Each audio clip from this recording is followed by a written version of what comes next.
और पवित्र महीने पर हो रही राजनीति पर मास्टर स्ट्रोक है। देश में पवित्र रमजान महीने की शुरुआत हो गई। इस्लाम में रमजान को पवित्र कहने का सबसे बड़ा कारण है कि इसी महीने में कुरान आसमान से जमीन पर उतारी गई थी, जिसके बाद से मुसलमानों को काफिरों की हत्या करने, बलात्कार करने, लूटने व धर्मांतरण करने का किताबी लाइसेंस मिल गया। इसके बाद इस्लाम के दो सबसे बड़े जिहाद जिस इस्लामिक महीने में अंजाम दिए गए वो रमजान का ही महीना था। 624 ईस्वी में पैगंबर मोहम्मद के नेतृत्व में इस्लाम की पहली और सबसे महत्वपूर्ण जंग रमजान के महीने में ही लड़ी गई थी, जिसको इतिहास में बदर की जंग के रूप में जाना जाता है।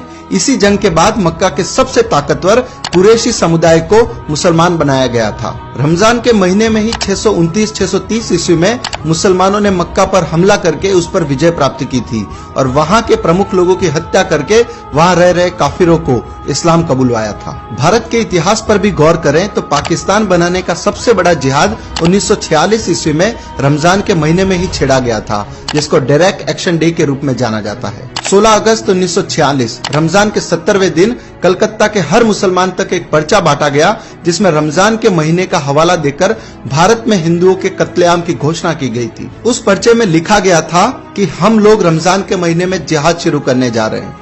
अल्लाह की मर्जी से हम हिंदुस्तान को दुनिया का सबसे बड़ा इस्लामिक मुल्क बनाने में कामयाब होंगे।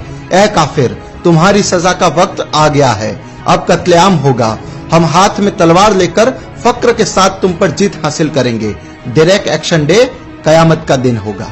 आपको जानकर आश्चर्य होगा कि वह पर्चा किसी मौलवी ने नहीं बल्कि कलकत्ता के मेयर सैयद मोहम्मद उस्मान ने छपवाए थे और उस समय के हिंदुस्तानी मुसलमानों के प्रमुख अखबार डॉन के पहले पन्ने पर भी इसी पर्चे का एक विज्ञापन छापा गया था। उसके बाद जो हुआ उसमें अकेले कलकत्ता शहर में पहले 15 मिनट में 300 हिंदू और अगले 72 घंटों में लगभग 6000 हिंदू मार दिए गए। 20,000 से अधिक लोग गंभीर रूप से घायल हुए और लगभग 1 लाख लोगों को अपना सब कुछ छोड़कर भाग जाना पड़ा। रमजान के दौरान हुए उस नरसंहार में हिंदुओं की मौत का सही आंकड़ा सामने नहीं आ पाए, इसलिए हिंदुओं की लाशों को नदी में बहा दिया गया। उस घटना के संबंध में कलकत्ता की एक बस्ती बेलिया घाट में अखाड़ा चलाने वाले जुगल चंद्र घोष ने बताया था कि मैंने बेशुमार लाशें देखी, हिंदुओं की लाशें।